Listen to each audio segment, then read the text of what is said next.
buenos días. Hoy lunes ya son las 11:04 de la mañana y comenzamos el programa La Verdad en Exitosa diciendo unas cuantas verdades. El día de ayer hemos escuchado a la familia de Pedro Pablo Kuczynski explicar el estado de salud del expresidente de la República. A él le han ha tenido una operación reciente, la segunda operación en lo que va de estas semanas en la clínica angloamericana. La primera fue un cateterismo, la segunda ha sido la puesta de un desfibrilador. Es un tipo de marcapaso, no es exactamente un marcapaso ni una válvula que era lo que él ya tenía en el corazón, no, le han puesto un dispositivo para que en el momento que tenga estas arritmias de las que hablaron los médicos de la clínica, en ese momento, en ese mismo instante, este aparato pueda corregir el problema cardíaco que él tiene. Con ese desfibrilador él va a salir de cuidados intensivos y va a pasar ¿a dónde? A su casa a cumplir el arresto domiciliario por la prisión preventiva que le ha impuesto el Poder Judicial. En su casa, según ha dicho su propio hermano, va a tener una enfermera que lo esté viendo las 24 horas del día y una cama clínica para que él pueda estar cómodo, porque todavía su situación no es del todo estable por los otros problemas que tiene con la presión y también los otros problemas cardíacos que tiene. El desfibrilador ve uno de los temas que tiene el expresidente, pero sus otros problemas cardíacos también tienen que estar controlados diariamente, como la presión, como lo hemos dicho. ¿Qué ha pasado el día de hoy? Porque muchos se están preguntando, ¿qué ha pasado con Susana Villarán el día de hoy? Susana Villarán tenía una cita en el Congreso a las 9 de la mañana y no ha acudido a esta cita. Ha tenido que decir que ha tenido un problema de salud. ¿Qué exactamente tiene? Tiene reposo absoluto por 5 días por tener un absceso periodontal y maxilar superior izquierdo, es decir, una infección en la boca, el que se ha complicado con una hipertensión no controlada. Por eso le han dado los 5 días de descanso. No es que esté internada, está en su casa, pero con observación y con días de descanso por esta infección que tiene. Entonces vamos a esperar a ver qué pasa con ella y obviamente con el tema de Pedro Pablo Kuczynski y el arresto domiciliario, nosotros queremos saber detalles de cómo es el arresto domiciliario y por eso esto lo vamos a tocar el día de hoy con una especialista en el tema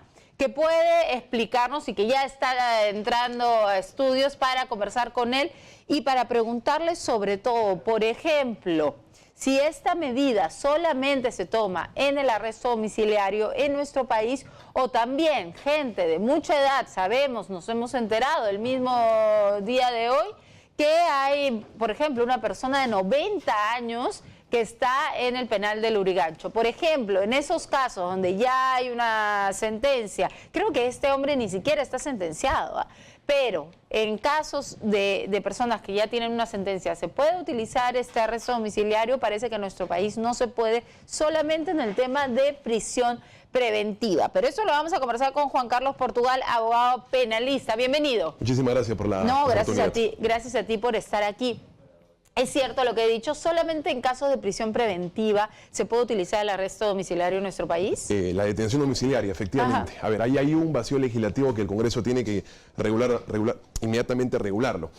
La detención domiciliaria, como la prisión preventiva, como afrontar una investigación en libertad a través de la comparecencia con restricciones, para que el público lo entienda, son medidas restrictivas que afectan la libertad ambulatoria de una persona. Son medidas cautelares que tienen por finalidad asegurar que el investigado o que el acusado, porque éste pueda permanecer también frente a un juicio, estén físicamente en el país y no se fuguen, en buen cristiano. Esta medida de detención domiciliaria, según nuestro legislador, está únicamente prevista para este tipo de situaciones, como para medidas cautelares. No para una sentencia ya definida. No para cumplir una condena. Efectivamente. La detención domiciliaria es una figura de carácter cautelar. Si no estaríamos, por ejemplo, hablando de una pena domiciliaria, que es cuando ya hay un juicio y luego de una decisión judicial se sentencia de manera definitiva a una persona. De manera tal que... ¿Pero existe una pena domiciliaria en nuestro país? Ahí va el tema. No existe. Es únicamente aplicable a las detenciones domiciliarias, cuando se trata de una medida de carácter cautelar, no como pena definitiva.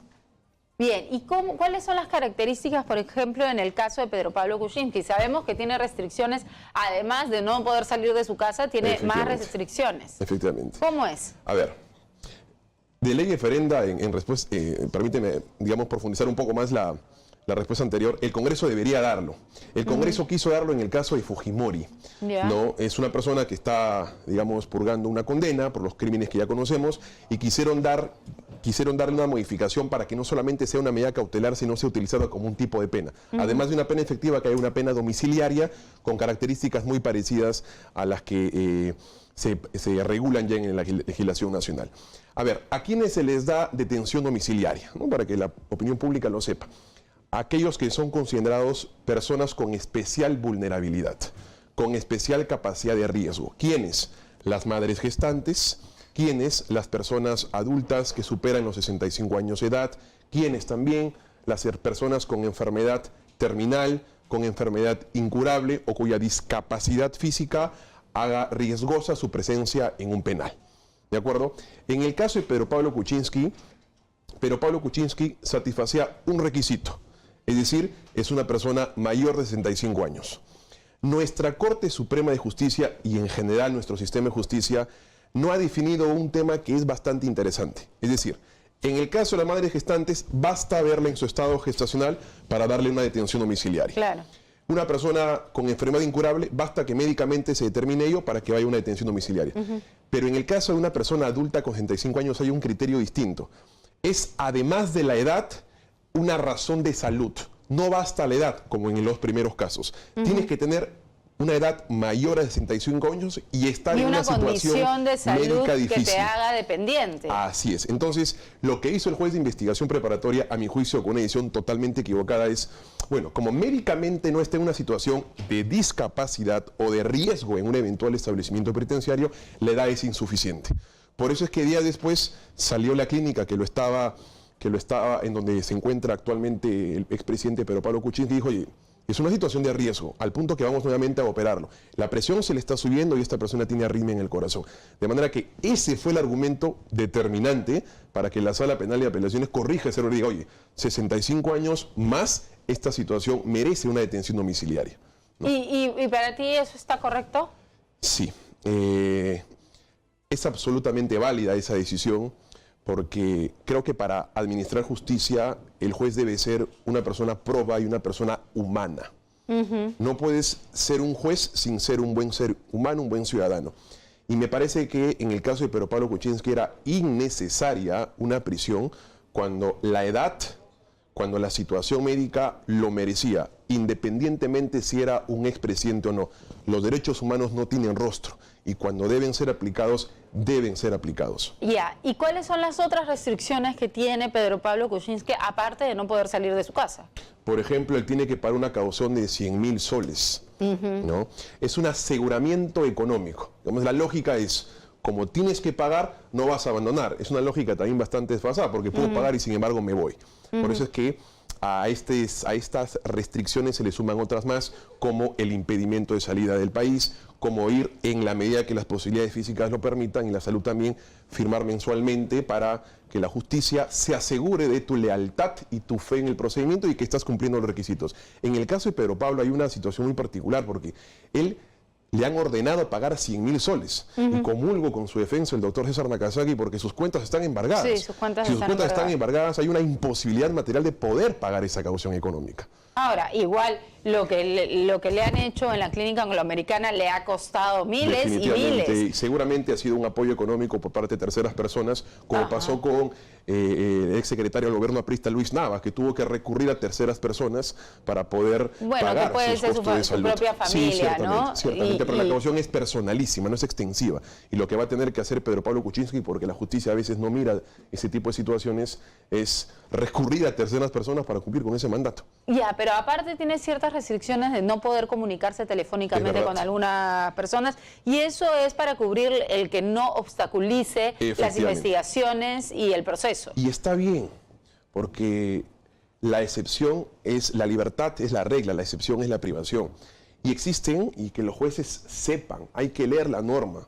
Existen diversas medidas que ayudan a que se cumplan los objetivos de la investigación. Perdóname la palabra, pero decir la verdad no es mentir, como diría mi padre. Hay una excitación académica por parte de los jueces a no aplicar otro tipo de medidas menos lesivas. La que tú sostienes es absolutamente válida, como por ejemplo, las prohibiciones de no acercamiento. Las prohibiciones de no acercamiento a testigos, a defensa de los otros investigados, a los investigados y hoy en también. día además Las prohibiciones de no comunicación. Eso, hoy día puedes probar las comunicaciones fácilmente. Así es que si Pedro Pablo Kuczynski incumple esto y trata de obstaculizar, trata de armar algún plan o algo, las autoridades se van a enterar. Existen las denominadas óbices, observación, vigilancia y seguimiento por parte de policías de inteligencia. Pueden saber perfectamente cuándo se incumple una regla, pero Pablo Kuczynski no es un NN, así que sabemos perfectamente cuando un testigo se le va a acercar o él va a promover algún tipo de disfraz de obstaculización para que un testigo lo favorezca en su declaración, para que un investigado lo limpie. Entonces, esas medidas son absolutamente válidas y me parecen justas en el caso del expresidente. Juan Carlos, te pido que te quedes conmigo un par de minutos más después del corte. Nos vamos a un corte para terminar esta entrevista. Muchísimas gracias. Estamos en La Verdad en Exitosa. No se muevan.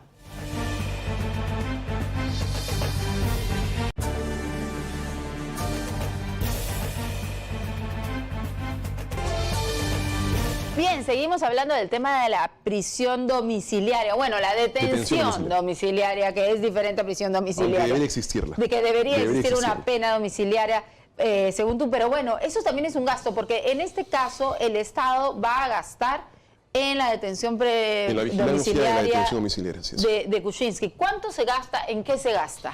Mira, no puedo ser irresponsable con un dato que no lo sé, pero lo que sí sé es que se le han asignado, como ocurren en todos los casos, efectivos policiales para que vigilen. Eso serán 2 máximo, se han asignado imagino. 2 para que haga una vigilancia respecto al lugar en donde él va a ejecutarse esta medida. Digamos, no hay gastos como de un interno común, porque los gastos de manutención se los cubre porque está en su casa. La medicina se la cubre. Electricidad, efectivamente, es básicamente el gasto por días físicos de los policías allí vigilando su domicilio. Y esta vigilancia es de afuera de su domicilio, porque hemos visto algunos casos, ¿no? de película. De gente que ha tenido detención domiciliaria y al final salen a comer al chifa de la esquina o se van más lejos también, ¿no? Esa vigilancia, fuera de la casa, dentro de la casa, está uno adentro, otro afuera, ¿cómo? Afuera. No hay una invasión a la privacidad.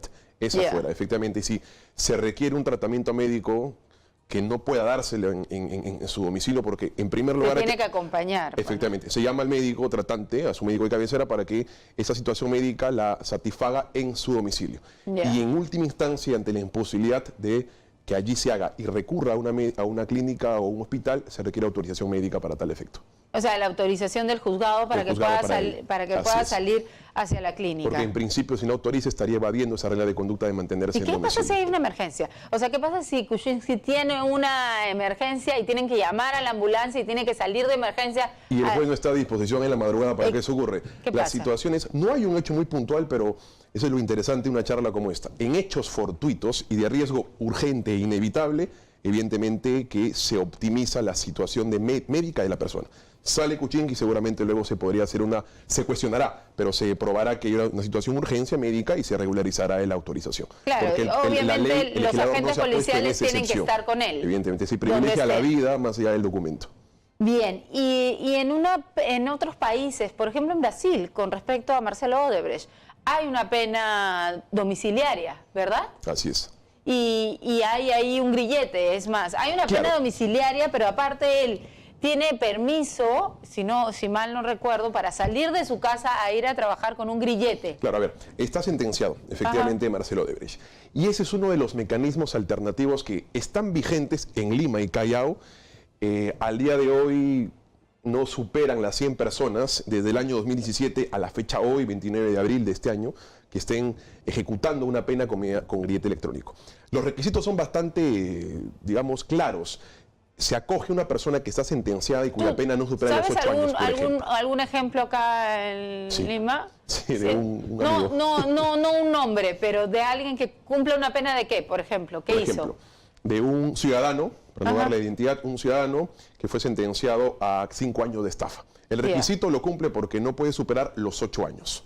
Bien, estafa se encuentra dentro de los delitos comprendidos para ejecutar el grillete electrónico. Por ejemplo, terrorismo no aplica grillete electrónico. No, pues, Trata de personas, violación sexual, homicidio, TIT. Claro, no aplica. Sí aplica, sin embargo, violación sexual tampoco, sí aplica, sin embargo, para estafa. Entonces, el requisito siguiente entregó al juez el domicilio en donde él va a ejecutar esa medida. El radio urbano de acción, para que de esa manera el control que se hace sobre el grillete electrónico le permita poder estar en un ámbito de ¿El grillete electrónico lo paga él?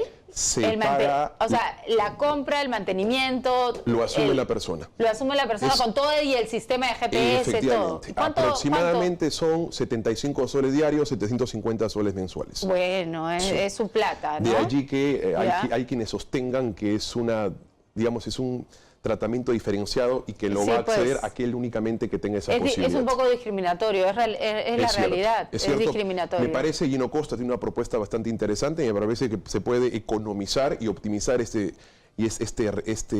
tipo de ejecución de la medida, porque básicamente satisfacen dos requisitos. Y este ciudadano sale de su casa, va a trabajar, regresa... En horarios determinados que él ha entregado al aparato judicial. Pero no puede salir de juerga. Inmediatamente se activa el GPS de alerta, de emergencia.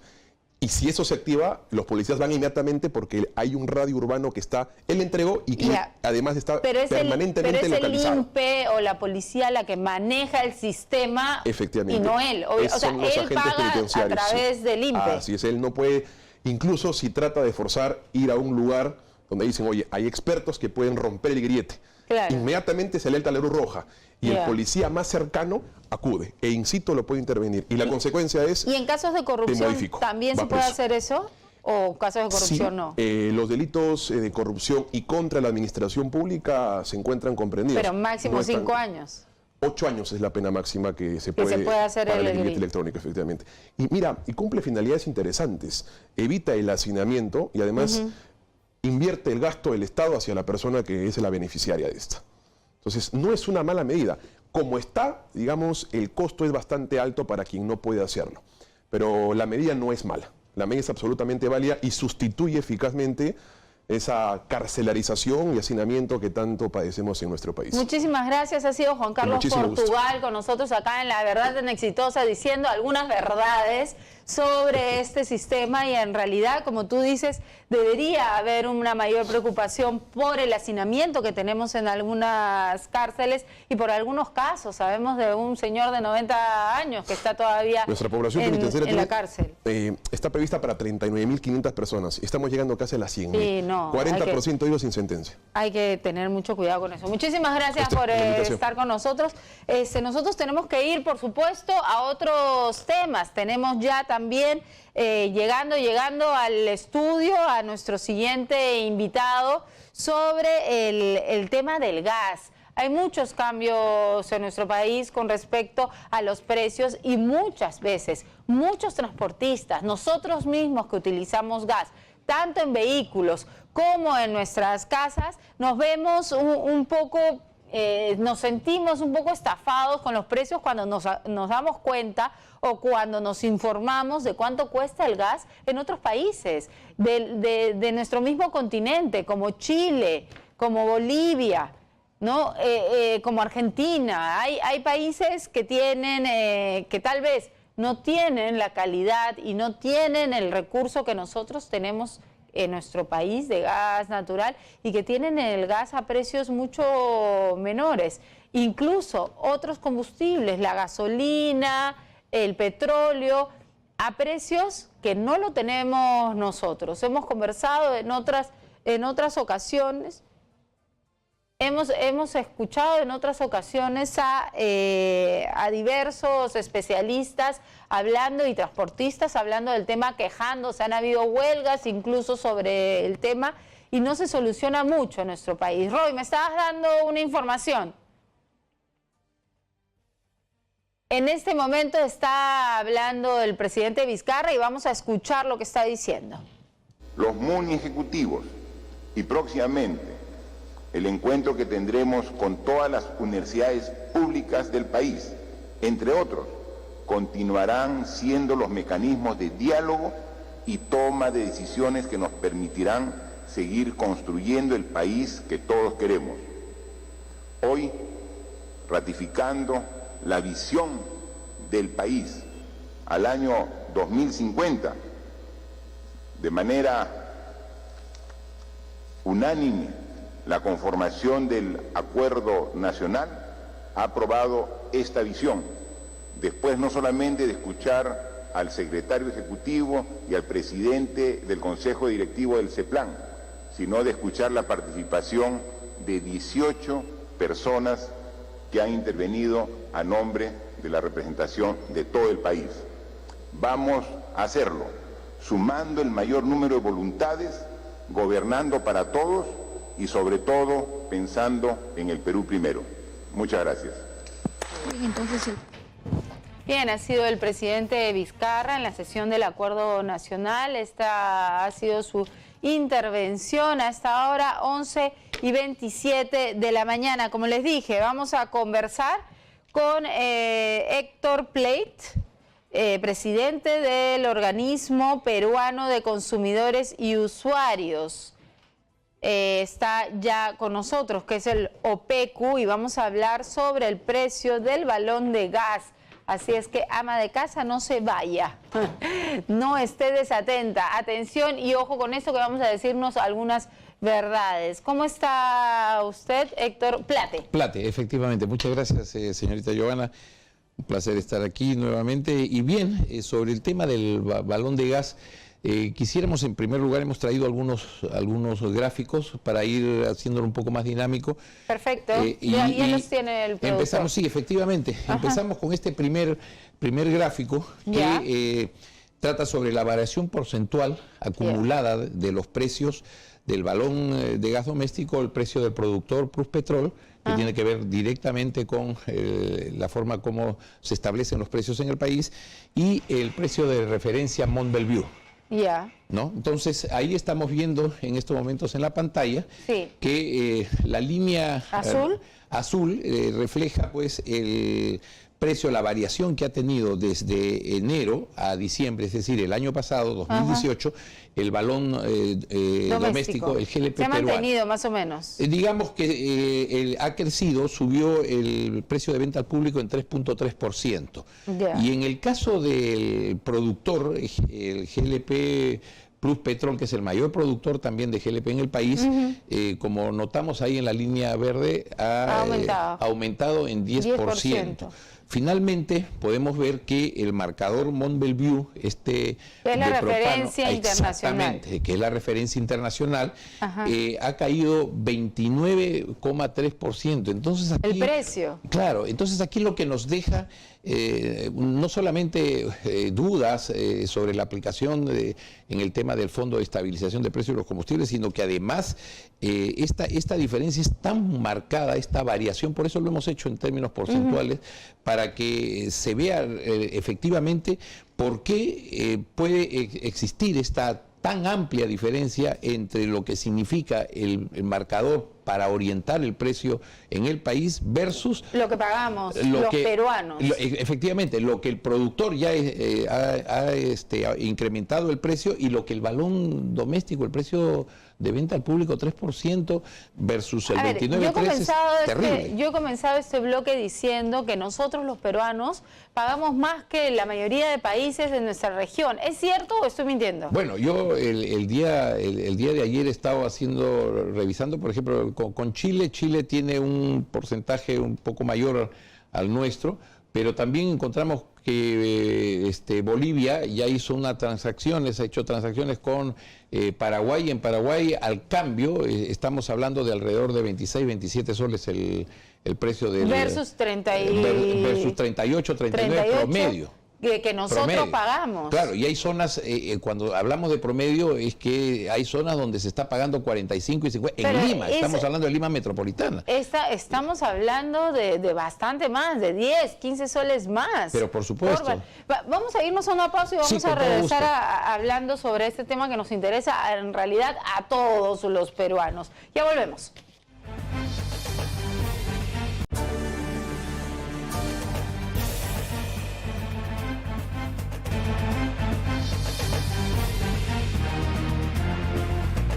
Tenemos información en vivo con Helen Meniz desde Miraflores. ¿Qué ha pasado, Helen? Cuéntanos. Gracias, Giovanna. Buenos días. Estamos en Miraflores, en la casa del expresidente Alan García, donde ha llegado la defensa del expresidente para que nos comente, por favor. Estamos en vivo. Sí, Helen, se ha ido. Te escuchamos. Está pasando algo con la señal. Va y viene tu voz. Helen, ¿me escuchas bien? ¿Tú? El fiscal está... Estamos escuchando la voz del abogado. Bien, después cuando arreglemos bien los problemas de señal, Helen, vamos a retornar contigo y sobre esta información. Parece que se está dando una diligencia en la casa del expresidente Alan García. Vamos a estar atentos a lo que tenga. Todavía no la tenemos, ¿no? No retomamos todavía. Ya, vamos a seguir con la entrevista. Un tema que nos importa a todos y es el precio del balón de gas. Señora, señor, ¿nos están estafando o no nos están estafando? Y esa es la pregunta. ¿Podríamos decir que nos podrían estar estafando con el precio? Yo lo que diría es que nosotros nos mostramos demasiado pasivos, ¿no? No reclamamos. No reclamamos, no hacemos sentir realmente nuestra voz, nuestra indignación. Yo te puedo preguntar, pagamos entre 38, 40 soles, claro, en algunos sitios más. Y no cierto? Solamente 38, 40, hasta 45 y 50 en Lima. En Lima. Así es. Ya. ¿Y cuánto deberíamos de pagar nosotros? Aquí hay un tema que tiene que ver con digamos, de dónde proviene el GLP. El GLP tiene, ya lo hemos explicado en algunas oportunidades, tiene dos formas de obtenerse. Una a través del petróleo, ¿correcto? Y la otra a través de los líquidos del gas natural de Camisea. Ambos, como es obvio también entender, tienen sus propias estructuras de costos y entonces lo que se está aplicando en el país y que es uno de los motivos por los cuales venimos reclamando en años, y no solamente nosotros, sino ya expertos, ¿no? Incluso expresidentes de Petroperú y Perú Petro, en el sentido de que este producto debería reflejar su real materia, es decir, los líquidos del gas natural que provienen de Cusco, de Camisea, de donde se obtiene este propano y butano, que son los gases que contiene el balón doméstico, tiene su propia estructura de costo y créame que podríamos estar hablando de alrededor de no más de 20 soles o 10. Qué terrible, son 30 soles de más que nos están cobrando. A ver, veamos un poco más de gráficos. Correcto. Aquí tenemos un siguiente gráfico que es... El número 2, sí. El número 2, que es el que, como ustedes verán, la línea azul está reflejando el propano Mont Belvieu de referencia internacional, el gas propano, ¿correcto? Y en eso concretamente ha habido una caída, para hacerlo de manera paritaria con que se corresponda con el precio del balón de gas, le hemos incluido el impuesto del IGB 18%. Pero da lo mismo, con o sin impuesto la caída es de 38,5% en el lapso de octubre 8 a abril 8. Es decir, en 6 meses, del 8 de octubre del año anterior al 8 abril de este año. Exactamente, al 8 de abril ha caído 38,5%. Y eso no lo sentimos nosotros porque no nos ha caído el precio para nada. Usted ve en la línea roja que está marcada en el gráfico, ha crecido de 39,04, el promedio de este producto en Lima Metropolitana, a 39,30, lo cual significa que ha habido un incremento de 0,7%. O sea, no solamente ni siquiera mantiene su precio, por decirlo algo, ¿no?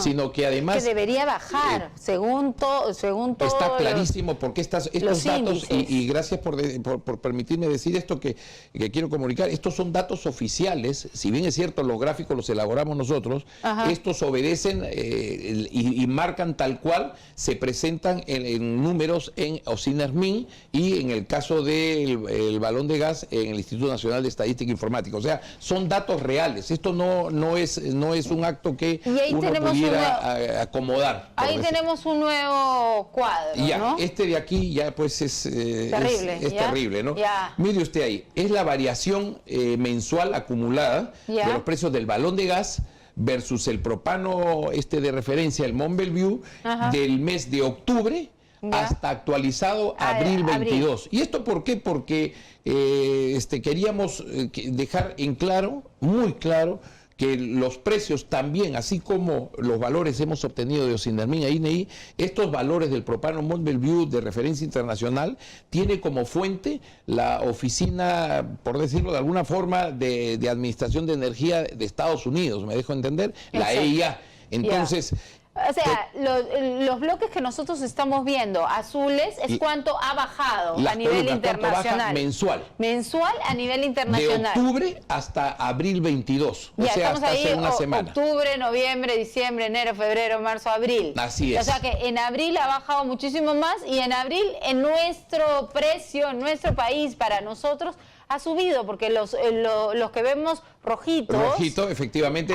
es cuánto ha subido el balón de gas doméstico de 10 kilos para nuestro bolsillo. Exactamente. Mientras que internacionalmente baja, para nuestro bolsillo sube. Sube. Y esto nos va demostrando... O sea, ratificando lo que nosotros ya habíamos presentado hacía 2 semanas y lo que también de alguna manera habíamos alertado en el mes de enero. ¿Me dejo entender? Entonces, podemos ir al siguiente cuadro, este cuadro que es importante. Simplemente este cuadro lo único que hace es reflejar aquello que hemos visto en el gráfico, efectivamente, donde se ve pues que el propano Mont Belvieu ha caído 39,1% y el precio del balón doméstico subió 0,7%. Y es cierto que lo que nos pasa en nuestras casas es que nos dicen, oye, no, deja 2 soles más porque ha subido, y uno dice, ya, 2 soles más, te dejo 2 soles más.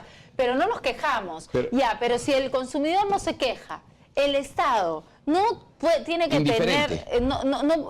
que tener un organismo que fiscalice esto y que diga, oye, no podemos hacer que nuestra población pague esta cantidad. Es que siempre llegamos a este asunto, ¿no? En el sentido de que no podemos hacer control de los precios en el mercado, pero yo le digo algo que es clarísimo y lo reitero, la economía que rige en el país es economía social de mercado, no es economía de libre mercado, me dejo entender, donde de libre mercado usted tiene restricciones, no hay restricciones, pero en una economía social tiene restricciones, pero sin embargo, igual se permite la iniciativa privada como una iniciativa libre, pero que tiene un agregado, que es que si usted desarrolla bien su empresa y obviamente va hacia la obtención de utilidades, de ganancias, también eso se tiene que ver reflejado en el entorno de la sociedad, ¿me dejo entender? O sea, no es que usted corra por su lado y simplemente los consumidores y usuarios, la sociedad en general... Porque también se tiene que ver el derecho del usuario, además en elementos que son tan básicos, ¿no? Esto forma parte de la canasta familiar, usted sabe, ¿cierto? La porción de los alimentos, 80% de los hogares peruanos tienen este producto en casa. Y esto no lo podemos comprar, nosotros no nos podemos ir a otro país para comprar el gas. Así es, ¿no? Es tan simple como ello. Entonces, y no lo podemos traer tampoco de otro país. Entonces tampoco no es tan libre la competencia, porque en realidad están compitiendo contra los mismos que están poniendo el precio. Jugadores. Y mire, y no solamente eso, recordaremos todos, y seguramente que usted también, Giovanna, lo va a recordar, el INDECOPI, la Autoridad Nacional de Consumo, detectó una concertación de precios, recuerde usted, y fueron sancionados Solgas, pero de aquel momento la Solgas pertenecía a la empresa española, Repsolgas me parece, luego Limagas y no recuerdo la otra empresa en estos momentos, que en estas 3 empresas habían concertado, ¿no? Habían concertado con precios, elevando precios entre 50 céntimos a 2 soles. Pero podemos sospechar que sigue la concertación de precios, porque si es que está bajando internacionalmente y no baja acá... Ya, el asunto es que nos dicen que bimestralmente hay actualización de precios, que eso lo vamos a ver solamente al final, muy breve, ¿no? Pero ahí es donde, después de los 2 siguientes cuadros que le voy a mostrar, donde vamos a poner la cereza. Tenemos que verlos ya porque no se sabe. Mire, una de las cosas, antes de esa tenemos la del primer cuatrimestre 2019-2018. Entonces, para que vea, ahí lo tiene, ¿no? El 2019 y 2018. Ahí hemos comparado los 4 primeros meses de este año versus los 4 primeros meses del año anterior, ¿pero de qué? Del propano Mont Belvieu, o sea, de la propia molécula que sirve de referencia para el país. ¿Y cuánto hemos visto que mes a mes ha ido variando? Descendiendo 28%, 19%, 15% y 22% de enero a abril. Sin embargo, el balón de gas ha subido 2.5, 1.9, 1.7 y 1.5. O sea, esto es ya el colmo. Y para terminar, vamos a ver justamente ya con el tema que le refería al Fondo de Estabilización. Mire usted, como antecedente, vamos a decir que fue increíble. Usted sabe, Pluspetrol es el dueño de la molécula, ¿no es cierto? Ya es correcto.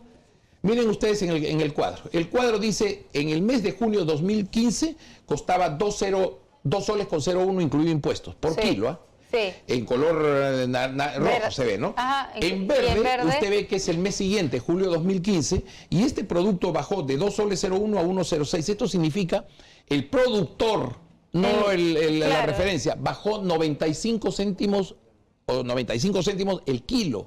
¿Qué significa 95 céntimos el kilo en el balón de gas? Que el balón de gas debió reducir 9 soles 50. Y no bajó nada. Entonces, esto es, digamos, lo que nosotros estamos de manera permanente reclamando. Le costó a los peruanos haber pagado alrededor de 390, 400 millones de soles de más por no bajar este precio. Pero ¿no? estas son las verdades que tenemos que decirle, señores. Hemos estado con Héctor Plate, presidente del Organismo Peruano de Consumidores y Usuarios de OPECU, y nos ha dicho la realidad en nuestra cara. Lo que estamos pagando por el balón de gas es casi una estafa. Muchísimas gracias. Muy amable, Muchísimas gracias por estar. Muchas Tenemos gracias. que ir a una pausa. De inmediato regresamos. No se mueva.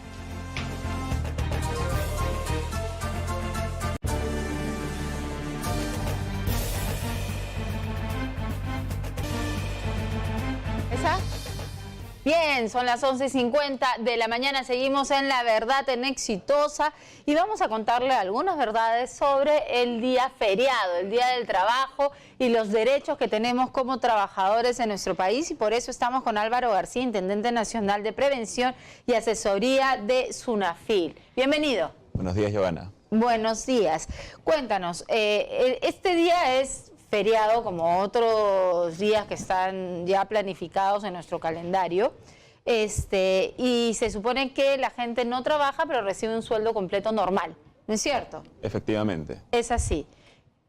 Por el día feriado, por cualquier día feriado, como es el Día del Trabajo, Navidad, por ejemplo, Semana Santa, el solo hecho de descansar, porque es derecho del trabajador descansar en un feriado, le corresponde recibir ese día como si hubiera trabajado. Ya. Ahora bien, hay una particularidad en el caso del Día del Trabajo. Si el feriado Día del Trabajo coincide con el día de descanso semanal del trabajador... O sea, un sábado, un domingo, cuando tenga descanso el trabajador. Claro, no, digamos, ahora es miércoles. Hay trabajadores que descansan el miércoles. Claro. Si coincide, como para ellos va a coincidir el Día del Trabajo con su descanso semanal, no va a recibir un pago diario, sino 2 pagos diarios. Ya. ¿De acuerdo? ¿Por qué? Porque el feriado del Día del Trabajo tiene una particularidad que se paga de manera incondicional. Insisto, para los trabajadores, que el miércoles, el Día del Trabajo... Era su día de descanso, que igual la empresa le tiene que pagar su día de descanso. Exacto. Entonces le tienen que pagar ese día de descanso y aparte le tienen que pagar otro día por ser feriado. Exacto, pero solo sucede con el Día del Trabajo. Ya. En otros feriados, en otros feriados no. En otros feriados, por ejemplo, si coincide Navidad, por ejemplo, con su día de descanso, absorbe uno al otro y solo se recibe un pago. Ya, ok, perfecto. Pero aparte, si un trabajador ese día tiene que trabajar, le piden que trabaje, ¿el trabajador puede decidir si trabaja o no, en realidad? Claro, como es un descanso remunerado, es derecho del trabajador descansar en ese día y que le paguen por ese día. Si por necesidades de la empresa se requiere la presencia del trabajador y que trabaje ese día, tendrá que contar con la autorización del trabajador. Ya. Por ejemplo, nosotros que somos un medio de comunicación, y un medio de comunicación no se pone así en pantalla negro todo el día, ¿no? Trabajamos. Entonces, en ese caso tendrían que pedirle a los trabajadores, ¿no? La empresa tiene que pedirle a los trabajadores, oye, tú puedes trabajar, ¿no? El día del trabajo, que es feriado, y el trabajador tiene que aceptar. Efectivamente. Ya. En caso acepte el trabajador, como quiere que está trabajando en un día que debería descansar, por ese día le corresponden pagos adicionales, ¿de acuerdo? ¿Y cuáles son esos pagos adicionales? Primero, un pago diario por el feriado, Ya. que ya está incluido en su sueldo mensual. Ya, Está incluido en su sueldo. Ya. El segundo pago es el pago por el trabajo que va a realizar en ese día. Ya. Y el tercer pago, que es idéntico al segundo, es lo que se llama la sobretasa. Ya. Es decir, recibe por ese día que ha trabajado y es feriado, le corresponden 3 pagos diarios en total. O sea, su sueldo diario 3 veces. Su sueldo diario 3 veces. Es decir, al final del mes, de acuerdo, Ya. al final de mayo, va a recibir su sueldo normal más 2 pagos diarios adicionales. Bien, y si es que este trabajador trabajó el día del trabajo, trabajó este feriado, y la empresa le dice, trabaja ese día y otro día yo te lo voy a dar libre, ¿puede haber esa figura? Esa es la alternativa que tiene la empresa. La Ya. regla general es el pago. Ya. Pero hay una alternativa que es el descanso compensatorio. Es decir, la oportunidad del trabajador de que, como va a trabajar en el feriado, tome su descanso en otro día. Ya, y eso se puede hacer solamente si el trabajador decide Claro, que lo acepta, o en realidad la empresa podría decirle, oye, no. O sea, la empresa podría imponer, vas a trabajar este día, pero no vas a trabajar el viernes. En realidad, como todo parte de un acuerdo con el trabajador, tiene que contar la autorización del trabajador, ¿no? O sea, el trabajador puede decir, no, yo no quiero un día que me compenses con otro día, yo prefiero que me pagues. Exacto, y es un acuerdo que tiene que haber entre la empresa y el trabajador. Ahora, como tú dices, eso solamente sucede el día del trabajo. No, sucede en todos los feriados.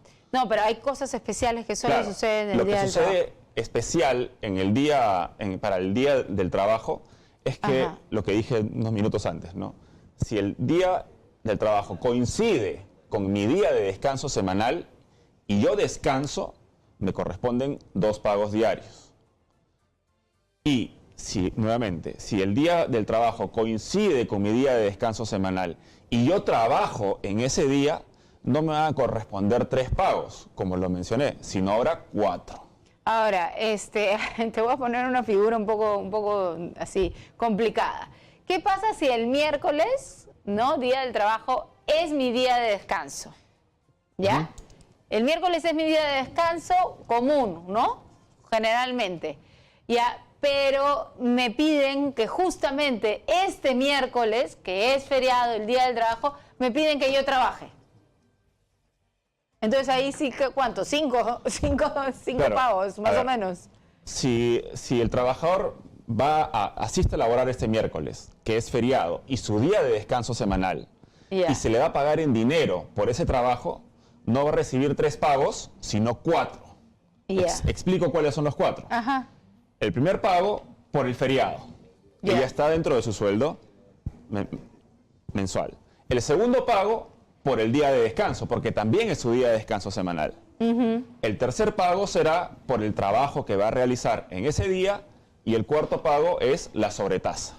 Es decir, nuevamente, para recapitular, si coincide el miércoles, día del trabajo, con día de descanso semanal, y trabaja y se le va a pagar, le va a corresponder 4 sueldos diarios. Claro, aparte, eso es, o sea, son 3 sueldos diarios aparte de su sueldo. De su sueldo mensual. Efectivamente. Al final del mes. Exactamente. Así es que en realidad, si es tu día de descanso el día miércoles, te conviene que te pidan trabajar, ¿no? Porque vas a recibir más plata al Claro, fin ya del es una mes. valoración que hace cada trabajador, ¿no? Bien, ¿y Sunafil ha fiscalizado esto en otros años? ¿Ha producido? Sí, Sunafil siempre fiscaliza lo que son descansos remunerados, ¿no? Vacaciones, el cumplimiento de los derechos de descanso semanal, de feriados, ¿no? En caso no suceda esto y algunas empresas le pongan algunos problemas a los trabajadores, ¿pueden acudir al Ministerio de Trabajo? ¿Qué tienen que hacer? ¿Llamar a un número? ¿Qué tendrían que hacer? A ver, primero, si el trabajador se encuentra en una situación como la que estamos conversando y no tiene claro cuáles son sus derechos, puede pedir orientación a Sunafil. Sunafil tiene habilitada una línea telefónica gratuita para Ya. los ciudadanos, que es la línea 0800-16872. ¿La podemos repetir tal vez para que la pongan en pantalla? Sí, 0800-16872. Ya. Ese teléfono es para orientación Ya. a todos los ciudadanos. Ahora, en caso del trabajador, una vez que ya tenga orientación o sin necesidad de la orientación ya tiene claro que hay un incumplimiento a sus derechos, según lo que estamos conversando, puede acudir a SUNAFIL para que SUNAFIL, digamos, investigue el caso a través de un inspector y verifique si efectivamente se están cumpliendo o no con los derechos, en este caso, de descansos remunerados de los trabajadores. Esta denuncia puede presentarle el trabajador tanto de manera presencial, física, en mesa de partes de SUNAFIL, o también a través de un aplicativo virtual que se encuentra en la página web de SUNAFIL. Se pueden enviar denuncias. Cualquiera de estos dos canales, denuncia presencial o denuncia virtual, son atendidas por SUNAFIL y de ser el caso, al final de un procedimiento sancionador se determinará si hubo o no una infracción y se sancionará a la empresa en caso haya incurrido con estas infracciones. Muchísimas gracias por esta información que para muchos va a ser muy útil el día miércoles. Álvaro García, Intendente Nacional de Prevención y Asesoría de SUNAFIL, ha estado con nosotros y ya tienen ustedes el número si es que tienen alguna consulta con SUNAFIL, con el Ministerio de Trabajo, por este día. Ya se acabó, 1 hora, ya pasó rápidamente, ya es mediodía y los voy a dejar con el doctor Armando Macé en Médicos en Acción. Yo regreso a la 1 con ustedes por radio y televisión en el noticiero con Claudia Chiroque. Muchísimas gracias.